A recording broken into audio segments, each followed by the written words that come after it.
Good evening. I'm Paul Adler in for Steve and Lisa tonight. First at 6, hundreds of Missouri doctors signed a letter asking voters to overturn the state's abortion ban. Now, this comes less than 2 months from the November election. Hannah Falcon reports on the latest group to weigh in on Amendment 3. Decisions around reproductive health can be the most painful and personal that people ever have to make. Dr. Betsy Wickstrom treats high-risk pregnancies in Kansas City, Missouri.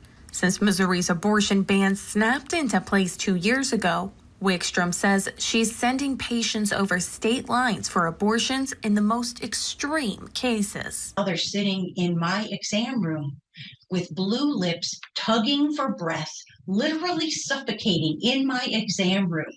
And if they don't terminate that pregnancy, they're not going to be around to raise their little child. But can I do anything about that here in Missouri?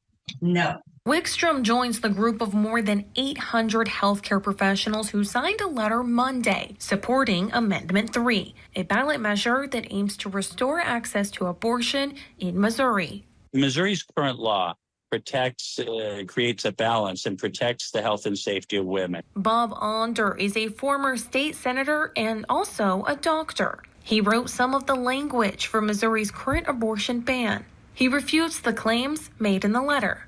Miscarriages can be handled. Pregnancy complications can be handled just fine under current Missouri law, just like they have by pro-life obstetricians and gynecologists for many years. However, Wickstrom believes abortion is part of reproductive health care.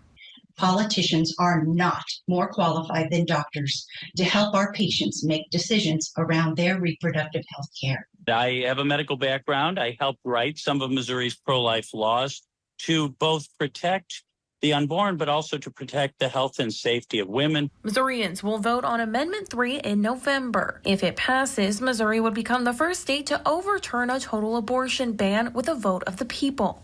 Reporting in Jefferson City, I'm Hannah Falcon, KY3 News.